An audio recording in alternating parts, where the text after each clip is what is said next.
कराची की मशहूर कारसाज रोड पर एक ऐसी कहानी मशहूर है जो सुनने वालों के रोंगटे खड़े कर देती है। ये कहानी एक दुल्हन की बदरूह के बारे में है जो रात के अंधेरों में मुसाफिरों का शिकार करती है। ये वाकया 1990 की दहाई का है, जब कारसाज रोड और जौहर को मिलाने वाला डालमिया रोड जेरे तामीर था। इस सड़क के करीब एक कदीम कब्रिस्तान वाक़ है और रात के वक्त ये इलाका सुनसान और खौफनाक मंजर पेश करता था। मकामी लोगों के मुताबिक इस सड़क पर रात के वक्त सफर करना खतरे से खाली नहीं था। अब्दुल रहमान गुलशन इकबाल का रहायशी एक स्कूल में मुलाजिम था। एक रात स्कूल के एक प्रोग्राम के बाद वह देर से घर वापस जा रहा था।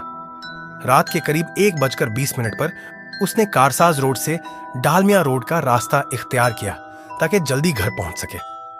सड़क सुनसान और तारीक थी और अब्दुल रहमान की गाड़ी के हेडलाइट्स के सिवा कुछ नजर नहीं आ रहा था।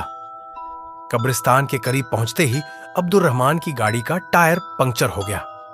उसने गाड़ी रोकी और स्पेयर टायर निकालकर तब्दील करने लगा।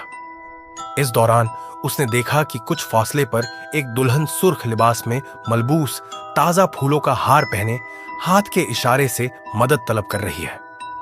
अब्दुल रहमान ने सोचा कि शायद वह मुश्किल में है, इसलिए उसके करीब गया। मगर जब उसने दुल्हन के चेहरे पर नजर डाली तो खौफ से उसके रोंगटे खड़े हो गए। खूबसूरत चेहरा अचानक बिगड़कर बदसूरत हो गया, जैसे कई दिन पुरानी लाश हो। अब्दुल रहमान खौफजदा होकर फौरन गाड़ी में बैठा और तेजी से वहां से निकल गया। मगर उसने देखा कि दुल्हन की बदरूह उसकी गाड़ी के पीछे तेजी से दौड़ रही है और नामालूम जबान में चीख रही है।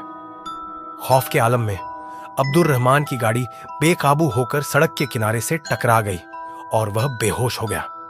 सुबह के वक्त राहगीरों ने उसे देखा और अस्पताल पहुंचाया। इस वाक़े के बाद मकामी लोगों में खौफ और हिरास फैल गया। कई लोगों ने बताया कि उन्होंने भी इस दुल्हन की बदरूह को देखा है, जो रात के वक्त मुसाफिरों को रोककर उनका शिकार करती है।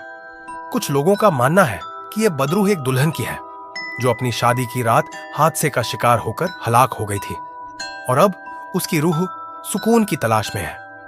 अगरचे इस कहानी की तस्दीक करना मुश्किल है, लेकिन मकामी लोगों के तजुर्बात और कहानियां इस बात की निशानदही करती हैं कि कारसाज रोड पर कुछ पुरस्कार वाकयात रोनुमा होते रहे हैं। ये कहानी कराची की मशहूर लोक कहानियों में से एक है जो सुनने वालों के दिलों में खौफ और तजस्सुस पैदा करती है।